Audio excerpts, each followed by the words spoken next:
భద్రకాళి శాకాంబరి ఉత్సవాలు ఎంతో ఘనంగా వైభవంగా జరుగుతున్నాయి. పెద్ద ఎత్తున కూడా భక్తులు భారీ సంఖ్యలో అయితే తరలి రావడం జరుగుతుంది. ఈ రోజు భద్రకాళి శాకాంబరి ఉత్సవాలు 4వ రోజుకు చేరుకున్నాయి. ప్రస్తుతం మనతో పాటు భద్రకాళి ముఖ్య అర్చకులు నాగరాజ్ శర్మ గారు మనతో పాటు ఉన్నారు. అయ్యగారు నమస్తే. ఈ రోజు 4వ రోజు యొక్క ప్రత్యేకత ఏంటి, ఒక్కొక్క రోజు ప్రత్యేకత ఏంటో కొంచెం వివరించండి. భద్రకాళి శరణం మమ శాకాంబరీం తువన్ జాయన్ జపన్ సంపూజయన్నమన్ అక్షయమస్తుతే శీఘ్రమన్నపానామృతం.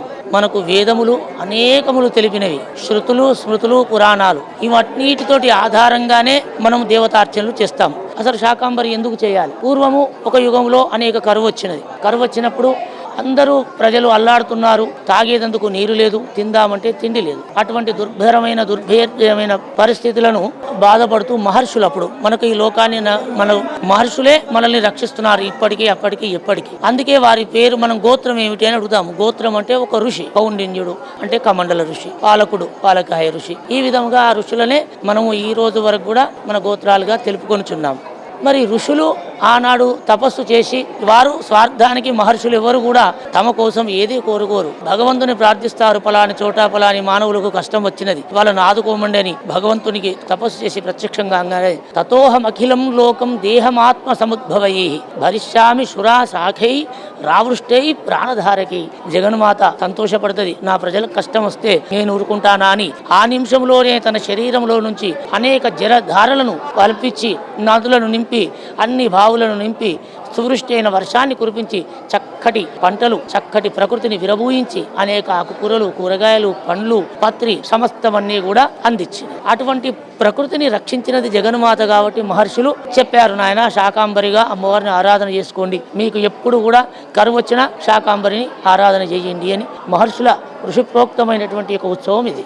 అలాగే వరంగల్ ప్రాంతంలో కూడా ఒక సందర్భంలో కరువు ఏర్పడినది. మరి బాగా కరువు ఉన్న పరిస్థితి, వరంగల్లో నీళ్లు లేవు, ఈ పంటలు కూడా పండుతలేవు. పరిసర ప్రాంతాల్లో దుఃఖంతో ఉన్న ప్రజలందరూ కూడా బారుతుంటే ఇక్కడ ఉన్నటువంటి యొక్క వ్యాపారవేత్తలు, ప్రముఖ పండితులందరూ కూడా సభ చేసినారు.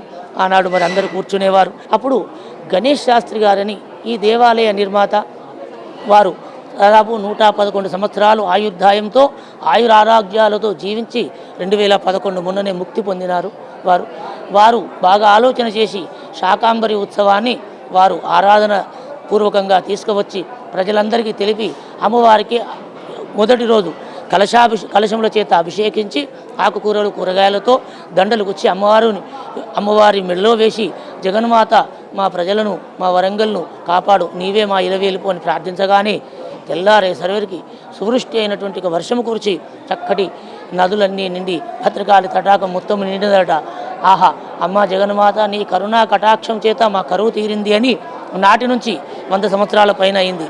వారి కుమారులు, మా అర్చక గురుదేవులు వంశపారంపర్యంగా వస్తూ భద్రకాళి అమ్మవారి ఉత్సవాలను తన తండ్రి నుంచి ఏ విధంగా సంక్రమించిందో అదే ఉత్సవాలను అదే వైభవంగా ఈ 15 రోజుల పాటు అనేక విధములైనటువంటి అర్చనలు, హోమాదులు, జపములు, దాంతోపాటు శ్రీచక్రార్చన అమ్మవారికి రాత్రి జరిపే కార్యక్రమంలో వస్తుంది. ఇప్పుడు మీరు అడిగారు 15 రోజులలో ఏ రూపం ఉంటుంది అని. మొదటి రోజు కాళీ క్రమంలో కాళీగా అమ్మవారు మనకు కనిపిస్తుంది. కాళీ, భద్రకాళి అనగానే మనలో భయాన్ని తొలగజేసి మనల్ని రక్షించేటువంటి ఒక ధైర్యము కాళీ స్వరూపము. అందుకే కాళీని మనం ఎప్పుడు ఆరాధించినా కూడా అమ్మవారు ధైర్యాన్ని ఇస్తుంది. కాళీ క్రమంలో కాళీగా, కపాలినిగా, కపాలమాలలు ధరించి శత్రువులు మన దగ్గరికి రాకుండా ఆపుతుంది. కపాలినిగా, కుల్లాగా వారాహి రూపంలో భూమిని ఎప్పుడూ కాపాడుతూ ఉంటుంది, శత్రు సంహారం చేస్తుంది. పురుకుల్లాగా ఇవాళ మరి మానవుడు మరి సముద్రం అనే ఈ సంసారం అనే సాగరంలో కొట్టుమిట్టాడుతుంటాడు.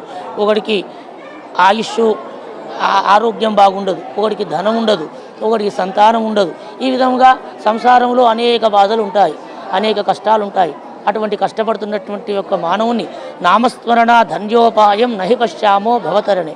భద్రకాళీ శరణం మమ, కాళీ శరణం మమ, దుర్గా శరణం మమ, ఈ విధంగా శ్రీమాత్రే నమః అని అమ్మవారిని ధ్యానించిన, నిత్యము తపించినటువంటి యొక్క మానవుణ్ణి సంసారంలో బాధలను చూసి తన ఒడ్డున నావల తన పైన చేర్చుకొని వాడి బాధలను తీర్చి సుఖ సంతోషాలను చేకూరుతుంది. ఈ విధంగా ఒక్కొక్క రూపములో ఒక్కొక్కమైనటువంటి విశిష్టత గుణాన్ని, మనకు కావలసిన దుఃఖాన్ని తొలగజేసి మనల్ని కాపాడుతుంది. షోడశి క్రమంలో కూడా ధైర్యాన్ని, విద్యను, సంపదలను, మనోధైర్యాన్ని, చికాకులు రాకుండా అనేక విధములైన బాధల నుండి మనల్ని అమ్మవారు అనుక్షణం రక్షిస్తుంది. మరి భద్రకాళి శరణమ్మ కేవలం ఆలయంకి వచ్చాము, కొబ్బరికాయ కొట్టాము, 4 పండ్లు పెట్టాము, వెళ్ళిపోయామని కాదు. అమ్మవారి గురించి పరితపించాలి.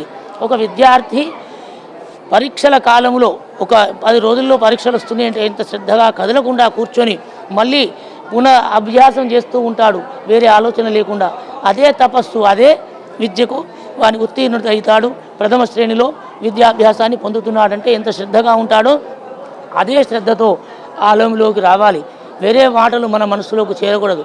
భద్రకాళి అమ్మవారు మాత్రమే దర్శించాలనే దృఢమైన కోరికతో అమ్మవారిని మనసులో తపస్సు చేసి ఏదైనా సరే రోజు ఒక 10 నిమిషాలు కూర్చుండి జగన్మాత రూపాన్ని మనసులో పెట్టుకొని తప్పకుండా అమ్మవారిని ధ్యానిస్తే భక్త వత్సల స్వరూపిణి ఆమె తప్పకుండా మనల్ని అనుగ్రహిస్తుంది. సో మరి చూసారు కదా, ఇది 15 రోజుల పాటు జరిగే శాకాంబరి ఉత్సవాల యొక్క ప్రత్యేకత. అమ్మవారి భక్తులకు ఎంతో ఘనంగా దర్శనం ఇస్తుందంటూ అయ్యగారు అయితే చెప్పుకోవడం జరుగుతుంది. కెమెరామెన్ మహేష్తో సంతోష్, NSN.